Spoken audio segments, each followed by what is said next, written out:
استخارے کا مفہوم کیا ہے؟ یہ بات یاد رکھ لیجئے کہ اصل استخارہ جو ہے وہ ہے طلب الخیر، خدا سے خیر چاہنا. دیکھیے ویسے تو استخارہ نہ کسی واجب کام میں ہوگا، میں نماز پڑھوں یا نہ پڑھوں، استخارہ من آ گیا تو نہیں پڑھ رہا، یہ تھوڑی چلے گا. میں گانا سنوں یا نہیں سنوں، استخارہ آ گیا ہاں سنیے تو ہم گانا سننے بیٹھ جائیں، یہ تھوڑی چلے گا. میں نماز سے پہلے اذان دوں یا نہیں دوں، مستحب چیز، اس میں استخارہ کر رہے ہیں، من آ گیا تو اذان نہیں دے رہے، اس میں نہیں چلے گا. فلاں کام جو مکروہ ہے، مثلا نماز کے دوران تھوکنا، استخارہ پہلے دیکھ لیا، اگر آگے کیا تھوک سکتے تو ہم کیا تھوکنے لگیں گے دوران نماز؟ نہیں، مکروہات میں استخارہ نہیں ہوتا، اس سے ویسے ہی بچنا ہے. استخارہ ہمیشہ ہوتا ہے مباحات میں، مباح چیز، مباحات کے اندر استخارہ ہوتا ہے. استخارہ جب مباحات میں ہوگا تو بہرحال اصلی اور صحیح استخارہ یہ کہ خدا سے خیر چاہتے ہوئے اس کام کو کر ڈالی، یہ ہے بالکل صحیح ترین استخارہ. خدا سے خیر چاہتے ہوئے اس کام کو کر ڈالنا، یہ ہے سب سے صحیح ترین استخارہ. احادیث جتنی استخارے کے بارے میں آئی ہیں، کم سے کم 50 سے زیادہ حدیثیں استخارے کے متعلق، لیکن وہ سب کی سب حدیثیں جو ہیں وہ طلب الخیر کے لیے آئی ہیں، خدا سے خیر چاہتے ہوئے اس کام کو کر ڈالنا، رکنا نہیں ہے کہیں. پروردگار میں یہ کام کرنے جا رہا ہوں تو خیر نازل کر. دیکھیں ایک تو یہ مباحات والا، لیکن ایک استخارہ ایسا ہے اگر وہ والی نیت کر لیں تو وہ ہر واجب میں بھی ہو سکتا ہے، ہر حرام میں بھی ہو سکتا ہے، ہر مستحب میں بھی ہو سکتا ہے، ہر مکروہ میں بھی ہو سکتا ہے. وہ کون سا ہے؟ یہی طلب خیر والا. پروردگار میں کیا کروں، میں گناہ کی محفل میں پھنس گیا ہوں، تو خیر نازل کر. یہ بھی استخارہ ہے کہ پروردگار کی کسی طریقے سے ایسے حالات پیدا ہو جائیں کہ یہ جو مہندی کی تقریب میں آئی ہوں، جو فسق و فجور کی محفل بنی ہوئی ہے، گھر والے سارے ہیں موجود، میں اکیلی کیسے جاؤں اس محفل سے، کیسے نکلوں، تو خیر نازل کر. کوئی حالات خدا ایسے پیدا کر دے کہ میں یہاں سے چلی جاؤں. تو یہ بھی ایک ہے جو حرام محفل کے اندر پھنس گئے ہیں، استخارہ کر رہے ہیں. پروردگار میں واجب نماز پڑھنے جا رہی ہوں، خیر نازل کر. تو خدا سے خیر چاہنا ہر واجب کام میں ہو سکتا ہے، ہر مستحب کام میں ہو سکتا ہے، ہر مکروہ کام میں ہو سکتا ہے. لیکن وہ جو تسبیح اور قرآن کو ہم لے کر بیٹھتے ہیں اکثر، وہ فقط اور فقط مباحات میں ہوتا ہے. وہ اس میں نہیں چلے گا میں کروں یا نہ کروں، نماز پڑھوں یا نہیں پڑھوں، گانا سنوں یا نہ سنوں، یہ نہیں چلے گا. تو اس کو کہتے ہیں طلب الخیر. اور اب استخارے کی کئی قسمیں، اب ہم اقسام استخارہ پہ گفتگو کر رہے ہیں. استخارہ کیا جا سکتا ہے، لیکن کون سا استخارہ؟ اصل استخارہ ہے خدا سے خیر چاہتے ہوئے اس کام کو کر ڈالیے. توکل پروردگار عالم پر، یہی استخارہ ہے. اصل استخارہ ہے یہ جس کو ہم نے فقط اور فقط قرآن اور تسبیح اور اس کے اندر منحصر کر دیا. لیکن ہم ساری چیزیں بیان کرتے ہوئے جائیں گے اور اس کی تفصیل میں بھی جائیں گے. طلب الخیر. اچھا، اب استخارے کی قسموں میں جو سب سے پہلی قسم ہے، دعا مانگ کر ہدایت کا انتظار کریں. پروردگار سے دعا مانگیں اور ہدایت کا انتظار کریں کہ پروردگار تو اس میں اپنی طرف سے ہدایت کو نازل فرما دے. خدا سے دعا مانگ کر ہدایت کا انتظار کریں. وہ جو تعقیبات میں بھی آپ پڑھتی ہیں نا، اللہم اہدنی من عندک وافظ علی من فضلک وانشر علی من رحمتک وانزل علی من برکاتک، وہ اصل میں خود استخارہ ہے. اللہم اہدنی من عندک، پروردگار اپنی طرف سے میرے لیے ہدایت نازل فرما، یہ استخارہ ہے. مثلا جب اجتماع میں ہوتے ہیں تو اللہم اہدنا کہتے ہیں، اور اکیلے جب پڑھتے ہیں تو اللہم اہدنی کہتے ہیں. تو یہ خود ایک استخارہ ہے. یا جو صحیفہ کاملہ میں دعائے استخارہ ہے چوتھے امام کی، کہ پروردگار جب میں کوئی کام کرنے جاؤں اور ایک کام میں دو خیال میرے دماغ میں آ رہے ہوں، ایک کام میں تیری خوشی ہو اور ایک کام میں شیطان کی خوشی ہو، تو پروردگار ایک کام میں تیری خوشی ہو اور ایک کام میں مثلا شیطان کی خوشی ہو، یا ایک کام میں جو مفہوم میں آپ کے سامنے پیش کر رہا ہوں تیری ناراضگی اور شیطان کی خوشی ہو، تو پروردگار اپنی طرف سے ہدایت نازل کر دے اور میں وہ کام کروں کہ جس میں تیری خوشی ہو اور شیطان جس سے جو ہے ناراحت اور ناخوش ہو جائے. یہ خود ایک استخارہ ہے. یعنی خدا سے دعا مانگی آپ نے اور ہدایت کا انتظار کیا. اس کے بعد جب آپ دعا مانگ کر ہدایت کا انتظار کریں گے، خود بخود آپ کا دل ایک طرف جھک جائے گا، اور اب جو آپ کے خیال میں دل جس طرف جھک گیا، یہ پروردگار کی طرف سے گویا ہدایت آ گئی ہے، اس کے مطابق آپ عمل کر سکتے ہیں. یہ خود استخارے کی قسم. تو کیا چیز بنی؟ دعا مانگ کر ہدایت کا انتظار کریں. اور شہید دست غیب شیرازی نے جو ایک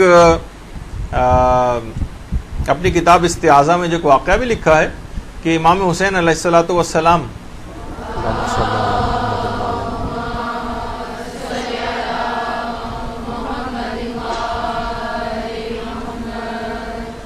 کہ جب مدینے سے رخصت ہو رہے تھے تو قبر رسول پر آئے اور آ کر دعا کی کہ پروردگار جو کام میں کرنے جا رہا ہوں اس میں اپنی طرف سے میرے لیے ہدایت کو واضح فرما. اور اس کے بعد پھر قبر رسول سے جواب یہ آیا کہ تم کو مثلا کربلا جانا. بہت سے لوگ اسے عقیدوں کا مسئلہ بنا لیتے ہیں جبکہ ایسا کوئی مسئلہ ہے نہیں. تو بہرحال ہمیں مفہوم اس کا سمجھنا چاہیے کہ امام کی اس سے مراد کیا ہے. تو یہی والا استخارہ ہے, دعا مانگ کر ہدایت کا انتظار کریں, پروردگار تو خیر نازل کر, تو میرے لیے حق کو واضح کر دے. اور اس کے بعد جب دعا مانگ لیں گی آپ اور خود بخود آپ کا دل کسی طرف جھک جائے گا تو آپ سمجھ جائیے کہ پروردگار کی طرف سے آپ کو ہدایت مل گئی. بس دل جس طرف جھک رہا اس کی طرف, مثلا آپ کا دل 70% اور 30% دو خیال ہو گئے. پہلے 50-50 تھے, اب دل خود بخود جھک گیا 70% ہو گیا کہ اس کام کو کر لو مثلا, اور 30% رہ گیا دوسرا کام کو نہ کرو. تو دل جس طرف جھک گیا بس وہ آپ کے لیے ہدایت ہے, اس کے مطابق عمل کر لیں, وہی استخارہ ہو گیا آپ کا. اچھا, یہ تو ہو گئی پہلے استخارے کی پہلی قسم. استخارے کی دوسری قسم, دعا مانگ کر اپنے دل کی حالت کو دیکھیں. ایک تو انتظار کریں, ہو سکتا ہے کئی دن لگ جائیں, کئی دفعہ آپ کے ساتھ ایسا ہو جائے, کئی ضروری نہیں کہ فوراً آپ کا مسئلہ حل ہو جائے. پہلے والا تو اس میں کافی وقت بھی لگ سکتا ہے. دعا مانگ کر ہدایت کا انتظار کرنا ہے, خدا خود ہی واضح کر دے گا حالات و واقعات سے کہ آپ کو کیا کرنا ہے. دوسرا استخارے کی قسم ہے دعا مانگ کر اپنے دل کی حالت کو دیکھیں. اہل سنت میں سب سے زیادہ رائج استخارہ یہی ہے. آپ جو وہ سنتی ہیں نا استخارہ کیجئے, اہل سنت کے ہاں بھی استخارہ ہے. تو ان کے ہاں جو سب سے زیادہ رائج استخارہ ہے وہ تسبیح اور قرآن کو استعمال نہیں کرتے استخارے کے لیے, بلکہ یہ والے استخارے کو زیادہ استعمال کرتے ہیں. دعا مانگ کر انسان اپنے دل کی حالت کو دیکھے, دل جس طرف جھک رہا ہو بس وہ یہی سمجھے. اس میں فوری اثر ہوتا ہے. پہلے والا تو اس میں کافی ٹائم لگ سکتا ہے, ہدایت کے انتظار میں ہو سکتا ہے 4-5 دن تک بات واضح نہ ہو آپ کو کیا کرنا ہے. جب بھی واضح ہو جائے گی کچھ دن بعد خود بخود آپ کو پتہ چل جائے گا. اچھا, کہ مرضی خدا اس میں. اچھا, اب دعا مانگ کر اپنے دل کی حالت کو دیکھنا. کون سی دعا مانگے؟ دعا ہے استغفر اللہ برحمتہ خیرۃ فی عافیہ. یہ دعا مانگے. اب آپ کے دل کی کیفیت بدل جائے گی. ہو سکتا ہے جو 50% خیالات تھے, جو شک تھا وہ ذہن میں بدل گیا, گمان میں بدل گیا, اطمینان میں بدل گیا. اب اس کے مطابق ہی آپ عمل کریں. اس کے لیے کئی روایتیں ہیں کہ ائمہ معصومین خود بھی کبھی اس پر عمل کرتے تھے. امیر المومنین فرماتے ہیں کہ جب پیغمبر اسلام نے مجھے یمن کا گورنر بنا کے بھیجا تھا تو ایک خاص ہدایت نامہ دیا تھا جو ہر گورنر ہی کو دیا جاتا ہے. ایک پروٹوکول ہے, ایک ہدایت نامہ ساتھ تھا جس میں یہ تھا کہ اے علی جب بھی کوئی کام کرنا استخارہ ضرور کرنا. کیوں؟ کیونکہ اے علی ما ہارا من استخارہ وما ندم من استشارہ.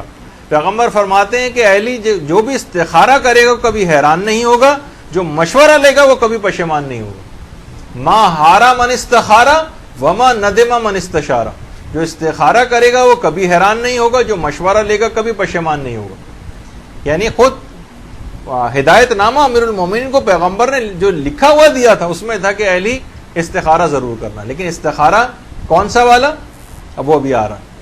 اور اصول کافی کی بھی ایک روایت ہے کہ ہر دور میں ایک امام کا جب وقت شہادت آتا ہے دوسرے امام تک جو تبرکات منتقل ہوتے ہیں اور کچھ وصیتیں کی جاتی ہیں, اس میں ایک وصیت ہر امام اپنے آنے والے امام سے یہ کرتا تھا کہ استخارہ ضرور کرنا. لیکن کون سا والا؟ تسبیح قرآن والا نہیں, وہی والا استخارہ کہ طلب خیر خدا سے چاہتے ہوئے اس کام کو کرنا.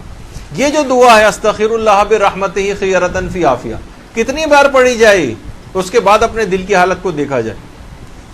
علماء فرماتے ہیں کہ عام کاموں کے لیے 7 مرتبہ اس دعا کو پڑھیں اور پھر اپنے دل کی حالت کو دیکھیں, اور بڑے کاموں کے لیے 101 دفعہ اس دعا کو پڑھیں اور پھر اپنے دل کی حالت کو دیکھیں. دل جس طرف جھک رہا ہو اس کام کو آپ کر لیجئے, اور نہ کرنے کی طرف جھک رہا ہو تو نہ کیجئے, کرنے کی طرف جھک رہا ہو تو کام کو کر لیں.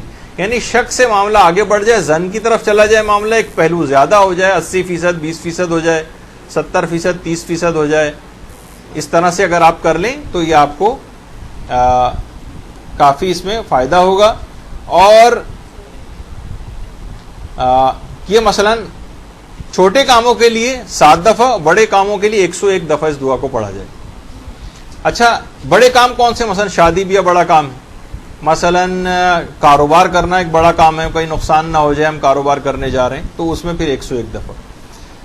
اچھا, چوتھے امام کی سیرت تھوڑی سی عدد کے اعتبار سے الگ تھی. چوتھے امام جب یہ والا استخارہ اس طرح کا کرتے تھے تو وہ عام کاموں کے لیے 10 دفعہ اس دعا کو پڑھتے تھے, اور بڑے کاموں کے لیے 200 دفعہ اس دعا کو پڑھتے تھے.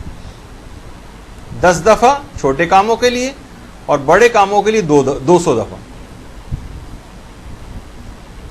اچھا, اب عیسیٰ ابن عبداللہ قمی فرماتے ہیں کہ ہم چھٹے امام کے پاس میں آیا اور کہا کہ مولا, اکثر جب کوئی کام میں کرنے لگتا ہوں تو میرا دل و دماغ فیصلہ نہیں کر پاتا کہ میں کیا کروں. تو امام نے کہا اس میں ایک اور بات, یعنی یہ دعا آپ بغیر نماز کے بھی پڑھ سکتی ہیں, بس یہ آپ نے دعا پڑھی, اپنے دل کی حالت کو دیکھ لیا. لیکن اگر یہ کام بھی کر لیں جو امام نے بتایا تو اور سونے پہ سہاگا ہو جائے گا, اچھا نتیجہ نکلے گا اس کا. امام نے فرمایا, وہ آیا کہ مولا جب کبھی میں پریشان ہو جاتا ہوں, کبھی کبھار 2 میرے خیالات دماغ میں آنے لگتے ہیں, تو میں کیا کروں؟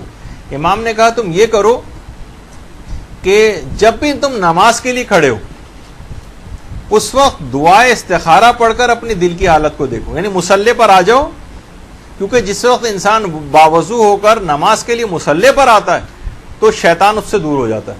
اور دیکھیے, جب بھی آپ تذبذب اور تردد کی کیفیت میں ہوتی ہے نا, تو آپ کے دل میں 2 طرح کے خیالات ہوتے ہیں. تو جب بھی آپ مصلی پر آ جائیں گی وضو کر کے, تو آپ کے دل میں 2 طرح کے خیالات اس وقت آ رہے تھے, رحمانی اور شیطانی. تو شیطان جب دور ہو جائے گا تو شیطانی خیال کی پرسنٹیج خود بخود کم ہو جائے گی, اور رحمانی خیال کی پرسنٹیج بڑھ جائے گی, وہ 60% ہو جائے گا, 70, 80, 90% کی طرف چلا جائے گا. بس تم اپنے دل کو جس طرف جھکا ہوا پاؤ اسی کے مطابق عمل کر لو, وہ استخارہ ہو جائے گا. اور آپ خود یہ ایک ایسی چیز ہے جو خود چھٹے امام نے اپنے ایک صحابی کو بتائی کہ اس طرح سے کرو. اور یہ جو نماز ہے, اگر یہ والی دعا ویسے جو ہے استغفر اللہ برحمتی خیرتن فی عافیہ, اگر آپ نماز سے ہٹ کر پڑھ رہی ہیں, کیونکہ عام طور پہ پڑھ رہی ہیں تو عام طور پہ پڑھ سکتی ہیں نارمل طریقے سے, لیکن اگر آپ یہ نماز میں پڑھ رہی ہیں تو آخری رکعت کے آخری سجدے میں یہ دعا پڑھنی, آخری رکعت کے آخری سجدے میں.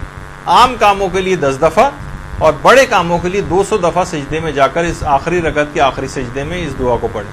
اور اگر ویسے تو ہر نماز میں آپ ایسا کر سکتی ہیں, واجب نماز میں بھی ایسا ہو سکتا ہے, ضروری نہیں کہ مستحب نماز ہی ہم کوئی پڑھیں یا نماز استخارہ ہی پڑھیں تو اسی میں ہم اس دعا کو پڑھیں. نہیں, عام واجب نماز میں ہم اس کو پڑھ سکتے ہیں, مستحب میں بھی پڑھ سکتے ہیں. البتہ 2 مستحب نمازیں ایسی ہیں کہ اگر آپ نے اس میں پڑھا تو سبحان اللہ کیا کہنا, سونے پہ سہاگا ہو جائے گا. یا تو آپ نماز شب کی آخری رکعت کے آخری سجدے میں اس کو پڑھیں, یا آپ نافلہ صبح جو 2 رکعت ہوتے ہیں صبح کے نافلہ نماز فجر کے, اس کی آخری رکعت کے آخری سجدے میں اس کو پڑھیں, تو کیا ہی کہنا, بہت ہی اچھا نتیجہ اس کا ظاہر ہوگا.